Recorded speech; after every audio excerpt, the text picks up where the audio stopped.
در میان لحظه جانکاه قبود، زیر باران خدا باز شنید.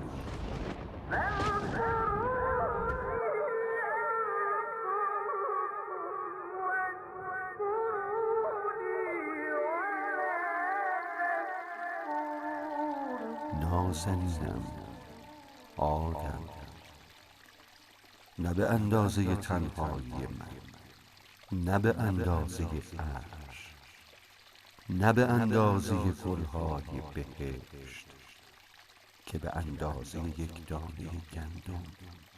تو فقط یادم باش. یاد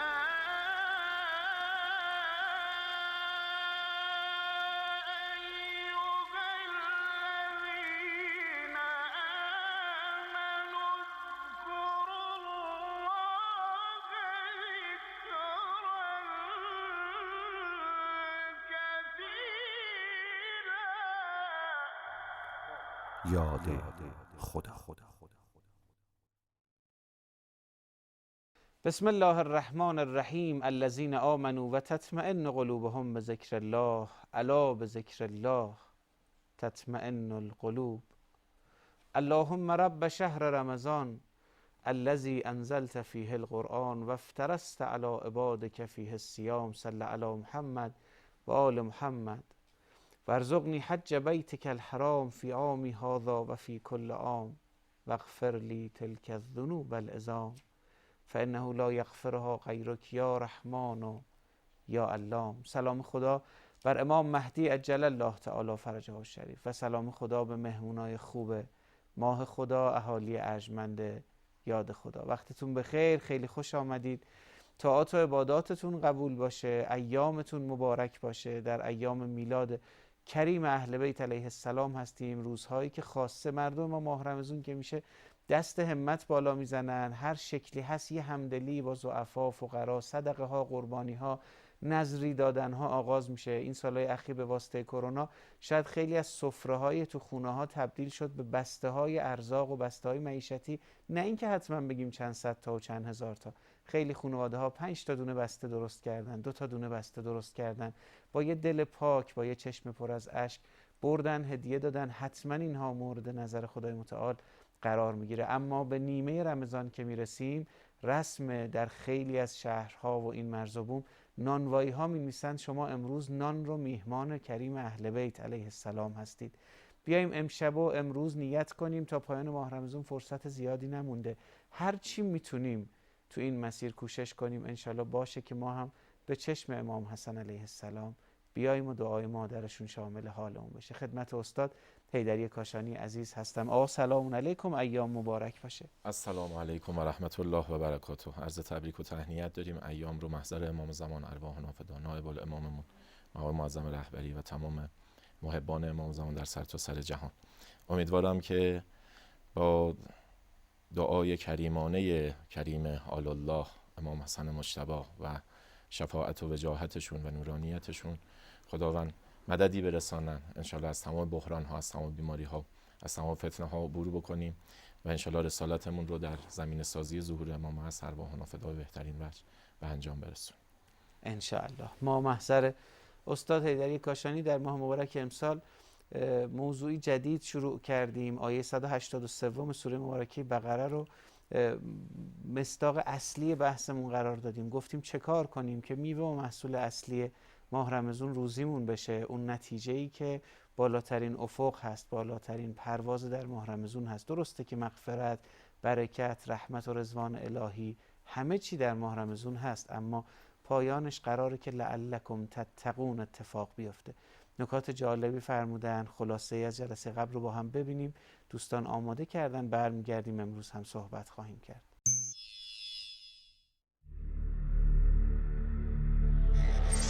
خب نتیجه تمام این آداب و رسوم و این که نخوردن ها، نیاشامیدن ها، روزه جواره، روزه جوانه، تا حتی میرسیم به روزه فکر که انسان جز به خدا نیندیشد. در مقامات بالای میگیم اللهم اجعل صیامی صیام الصائمین، خدایا روزه من رو روزه روزه‌داران واقعی قرار بده. روزه‌داران واقعی چه کسانی هستن؟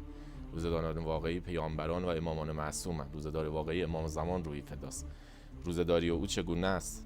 روزه در مرتبه روزه عقلانی، روزه فکر، روزه ذهن، به جز خدا نمی اندیشد.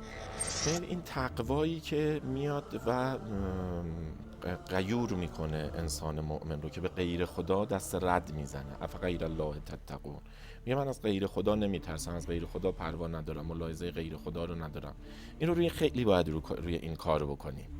نیاز به اسوه سازی ها در این عرصه است، نیاز به الگو سازی ها در این عرصه است. و شهدای بزرگوار ما، عرفای بزرگوار ما، از اولیاء الله، از صلحا، از شهدا، اینها به ما این راه رو یاد دادن، راه عملیاتی این راه رو. مثل همیشه تمنای ما شنیدن فرمایشات شماست، چه به واسطه پیامک به 3720 و چه به واسطه تماس‌های تلفنیتون با 162 روابط عمومی سازمان و چه حضورتون. این آخری برامون خیلی مهمتر هم هست. در فضای مجازی که حضرت آقا هم تاکید فرمودن، واقعا یکی از شؤون مورد قبول همین خواهد بود. یاد خدا صفحه داره در همه فضاهای مجازی مختلفی که الان در کشور ما هست با نام ادساین یاد خدا آندرلاین QTV که دوستان زیرنویس هم میکنن.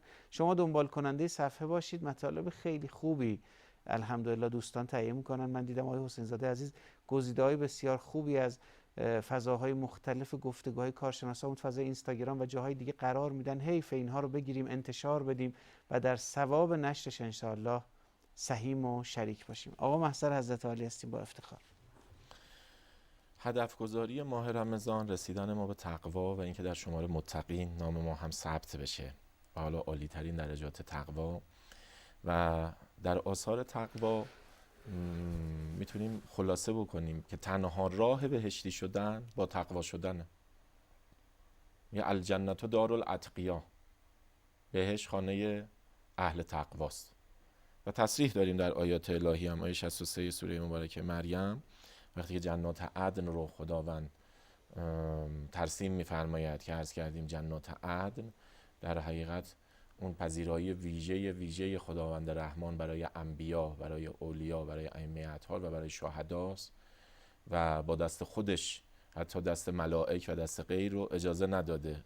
کنایه است که با دست خودش خداوند رحمان اونجا رو آفریده، نه چشمی دیده نه گوشی شنیده.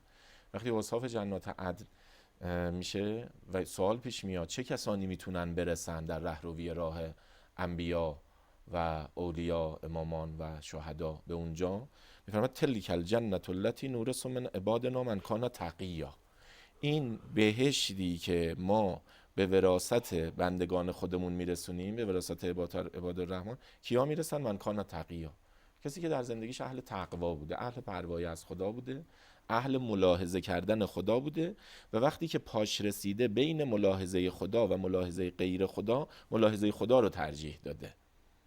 بین ملاحظه قدرت خدا و قدرت‌های غیر خدایی و قدرت‌های ضد خدایی دست رد به قدرت‌های ضد خدایی زده.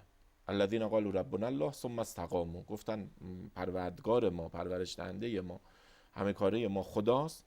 بعد قدرت‌های غیر الهی و قدرت‌های ضد خدایی اینها رو تحریم کردن، تهدید کردن، جنگ کردن، کشتن، استقامت کردن، استقامت ایمانی نشون دادن.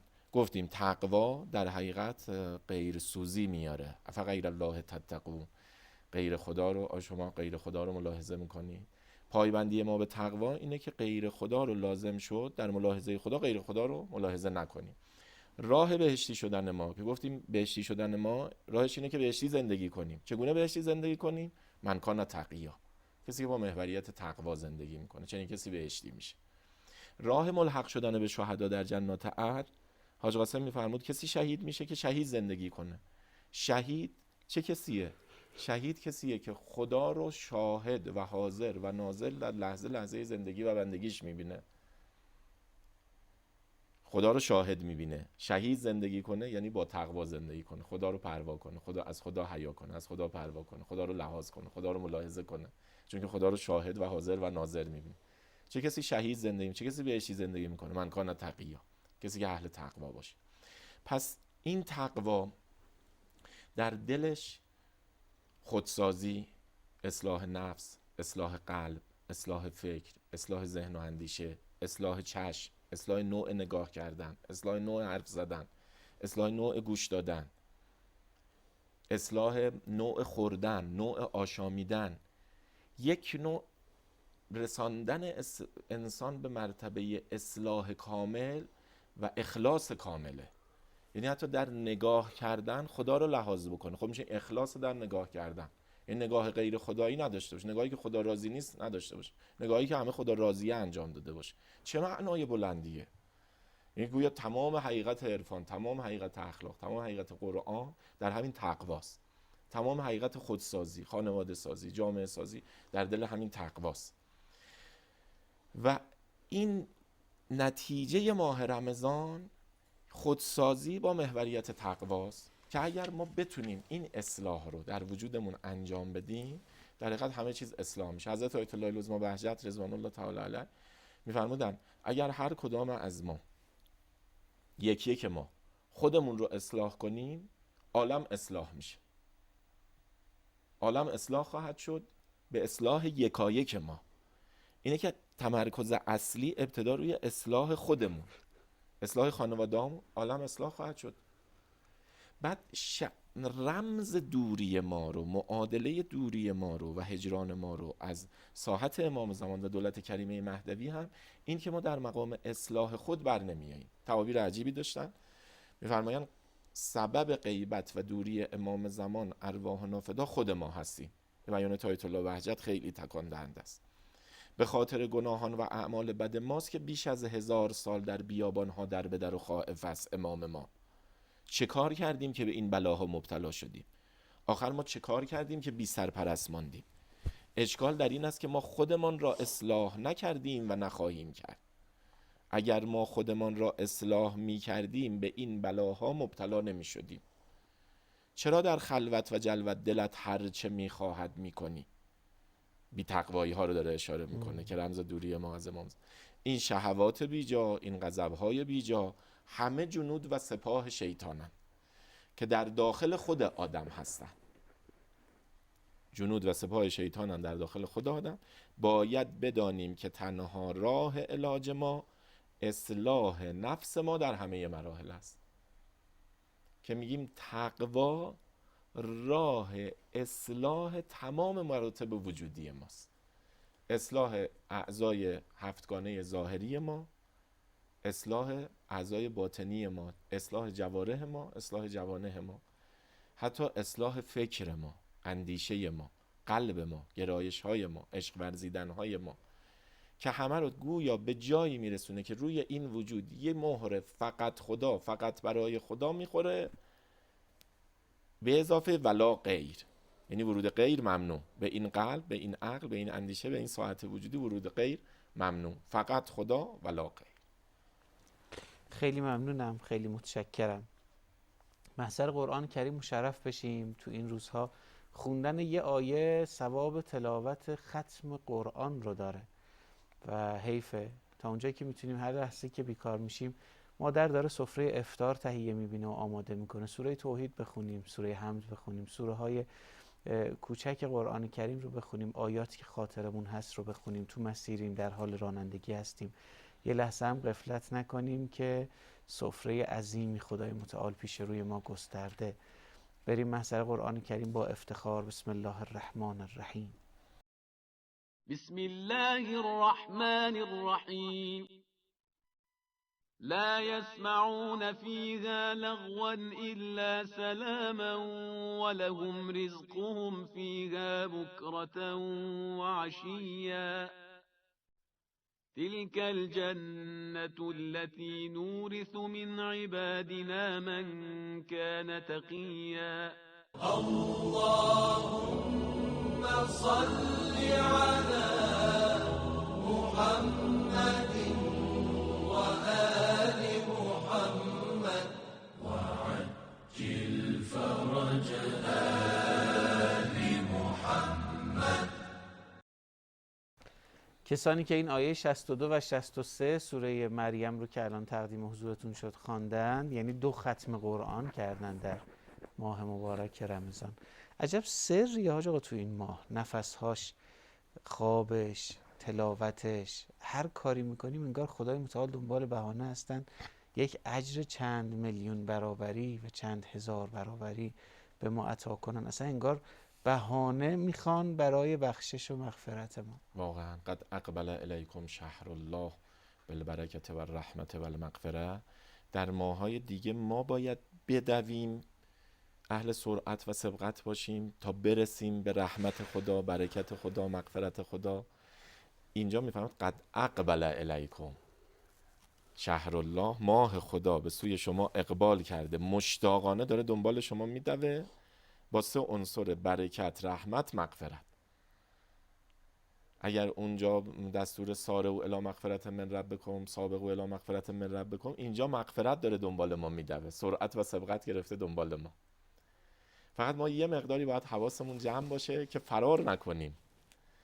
او داره مشتاقانه دنبال ما میاد، ما رو در حقیقت در بر میگیره، رحمت و برکت و مغفرت های ویژه الهی که اگر در بر بگیره بعدش جنت عرضها السماوات و الارض، نتیجه این مغفرت و رحمت و برکت اون بهشتی میشه که پهنای و آسمان ها و زمینه، بهشت هر متقی، بهشت هر بنده خوب خداوند رحمان. خیلی عجیبه و این فضا رو خداوند ایجاد میکنه، می دست شیاطین کوتاه میشه، در قل و زنجیر قرار میگیرن وسوسه های شیطان، که همچنین ما یک فرصتی پیدا بکنیم برای مهندسی تقوا و معماری تقوا توی تمام عرصه های وجودیمون، برسه به جایی که چشم با تقوا بشه، چشم خدایی ببینه، قلب خدایی گرایش پیدا بکنه، عشق بورزه، عقل و فکر خدایی بیاندیشه. خیلی مضامین عالی و بلندی است. جلسه قبل اگر خاطرتون باشه از شهید علی صیاد شیرازی، امیر سپهبد صیاد شیرازی یاد کردیم. من فکر میکنم که حقش بیشتر باید ادا بشه به عنوان یکی از اسوه ها و الگوهای خودسازی همینطور و رسیدن به بالاترین درجه های تقوا. شخصیتی که آیت الله العظمی بهاءالدینی هر وقت ایشون رو میدید میفرمود ما نور شهادت رو در چهره شما میبینیم. اشاره کردیم، میفرمودن برید مثل صیاد شیرازی بشید، یعنی دیگه اصلا یه شاخصه. خب شخصیتی که مقام معظم رهبری تعابیر بسیار بلندی برای ایشون به کار بردن، خم شدن، تابوت ایشون رو بوسیدن، نایب الامام و حجت الامام. روز بعد از خاک سپاریشون که وقتی خانوادهشون میگن که ما نماز صبح رو خوندیم و شتابان خودمون رو رسوندیم به قبر شهید سعید شیرازی در بهشت زهرا، دیدیم حضرت آقا زودتر از ما آمدن. بعد وقتی ما رو دیدن فرمودن دلم برای صیادم خیلی تنگ شده، گویا خیلی وقته که از او دور شدم و او رو ندیدم. خب کسی که قلب نائب امام زمانش رو اینگونه در حقیقت مهر رضایت و قبولی میگیره، مهر نصرت و یاری و حمایت اینجوری میگیره، دلبری کرده صیاد واقعا. و روز عید قدیر نقل شده که قرار بود که ایشون درجه سرلشکری رو از دست مقام معظم رهبری دریافت بکنن. صبح روز عید قدیر در جمع خانواده و دوستان خاصش که همراهشون بودن فرمود این نشانی که روی دوش من نصب میشه این یه نشانی برای ارتقای درجه سازمانیه، این دل منو خوش نمیکنه. اما اون دست رهبری که میاد روی دوش من و من دست نائب امام زمان رو روی دوشم احساس میکنم، اون موقع است که رضایت قلبی منه، چون احساس میکنم که امام زمانم از من راضی شده. این سردوشی که نائب الامام میذاره روی دوش من چون نشانی است از رضایت و لبخند رضایت امام زمان برای من ارزشمنده. این چقدر وارستگی پیدا کردن از دنیا و معادلات دنیوی. مثلا این عنوانی که شاید آرزوی خیلی ها باشه در رده مثلا جناب صیاد شیرازی، میگه نه این برام مهم نیست. اما اون دست نائب الامام که میاد چون نشانی از نشان رضایت امام زمانه، این برام خیلی مهمه، خیلی حیاتیه. حضرت آقا فرمودن که در رابطه با صیاد شیرازی فرمودن که نظامی مؤمن و پارسا و پرهیزگار، این انسان پاک نهاد، مصمم، شجاع، سرباز صادق و فداکار دین و قرآن، امیر سرفراز ارتش اسلام، با دلی نورانی سرشار از عشق و ایمان، وفاداری به آرمانهای بلند الهی، با ثبت صدها خاطره از رشادت و از خودگذشتگی در کمال آمادگی و فداکاری، و 2 تعبیر بلند در رابطه با ایشون به کار بردن. می‌فرماد خطر مرگ کوچکتر از آن است که بندگان صالح خدا از راه او بازگردند. اونایی که مهر فقط خدا و لا غیر زدن، مرگ در پیش چشمانشون حقیر میشه. آرزوشون این میشه که در راه خدا جان بدن، به شهادت برسن، قطع قطع بشن. کلهم یتمنون الشهاده. در وصف اصحاب المهدی داره تمنای شبانه روزیشون شهادت فی سبیل الله و عشق به منال دنیوی حقیرتر از آن است که در دل نورانی شایستگان جایی بیابد. خب اگر ما هنوز از مرگ میترسیم و میهراسیم، اگر هنوز عشق و دلبستگی ما به مال و منال دنیاست، پس معلومه که هنوز در راه متقین در این افق پا نگذاشتیم. یک خاطره ای رو فقط عرض بکنم که میگه بعد از مرحله 3 عملیات خیبر، شهید سید شیرازی آمدن محضر آیت الله العظمی بهاءالدین. در میان گفتگوها یه مرتبه آیت الله العظمی بهاءالدین فرمودن جناب صیاد، من حاضرم اون نماز شبی که اون شب عملیات خیبر روی بلم خوندی با نماز شبهای تمام عمرم عوض بکنم. جناب صیاد بعد اونجا زبان باز میکنن و توضیح میدن برای آقا که بله آقا ما چند چوبهایی رو میبستیم به هم برای عبور از آبهای کم عمق که جزایر مجنون و طلاییه رو در حقیقت بسیها آب انداخته بودن و البته 36 کشور جهان حمایت میکردن در آوردگاه طلایی حزب بعث رو که نیروهای ما نتونن پیشروی بکنن. فرمانده نیرو زمینی ارتش رو داشتم. موقع نماز شب شد، دیدیم بارش حجم خمپاره های دشمن خیلی زیاده. بعداً صدام و حزب بعث اعلام کردن که ما در طول 24 ساعت اول عملیات خیبر مرحله 3 1 میلیون گلوله خمپاره در طلایه و جزایر مجنون خالی کردیم. شخم زده بودن واقعا. بعد میگه من این نماز شبم رو آقا در حالی خوندم که شاید نماز شب تموم شد دیدم 10 ها دور این بلم دور خودش چرخیده، از بس خمپاره اطرافش اصابت کرد. اینا چه لذتی از نماز شب میبرن که در دل بارش، زیر بارش و خمپاره ها. الان همینجا یه صدای خمپاره بیاد، اولین کسی که فرار میکنه همین گوینده است. یه صدای مهیبی بیاد، خمپاره نه یکی نه 2 تا 10 ها تو 24 ساعت 1 میلیون.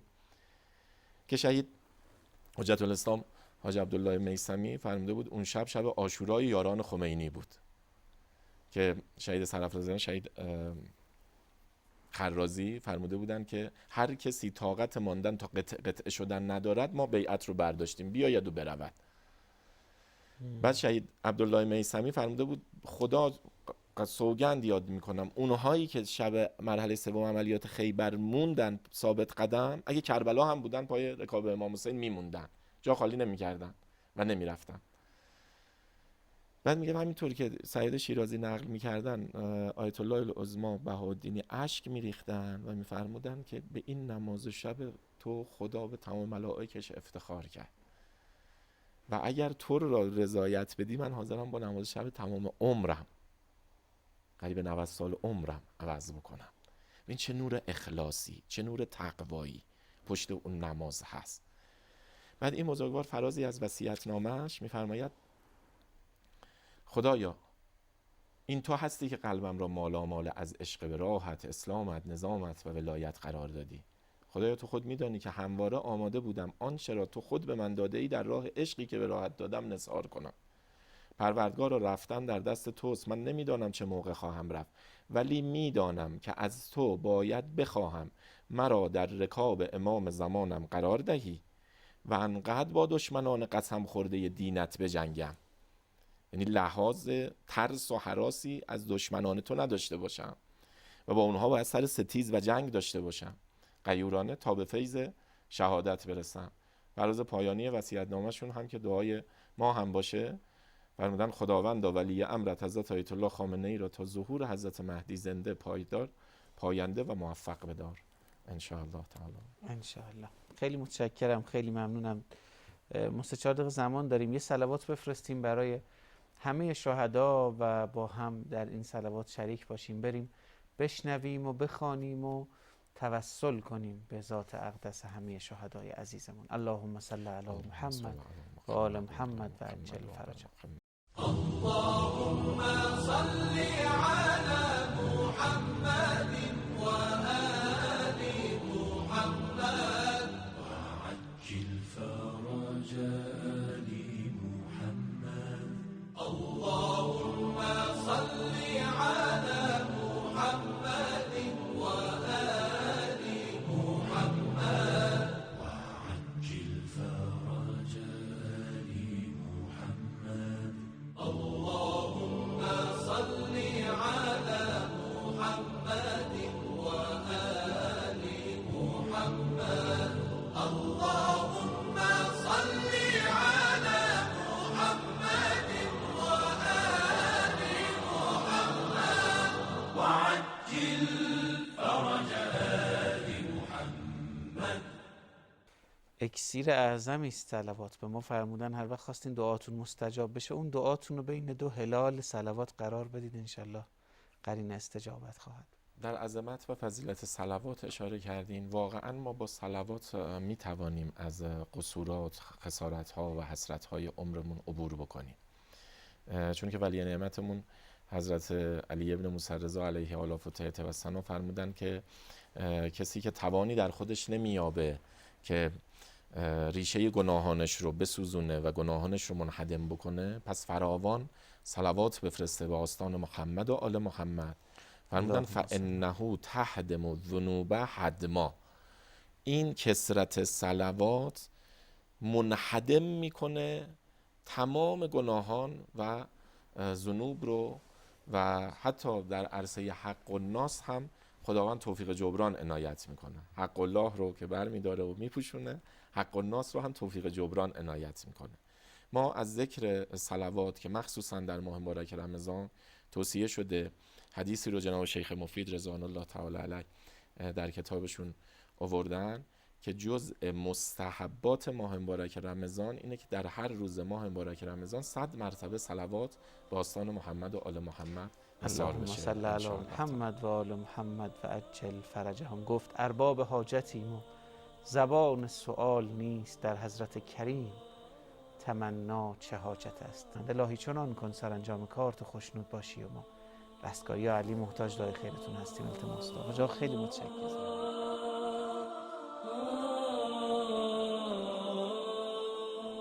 پشت هر کوه بلند سبززاری است پر از یاد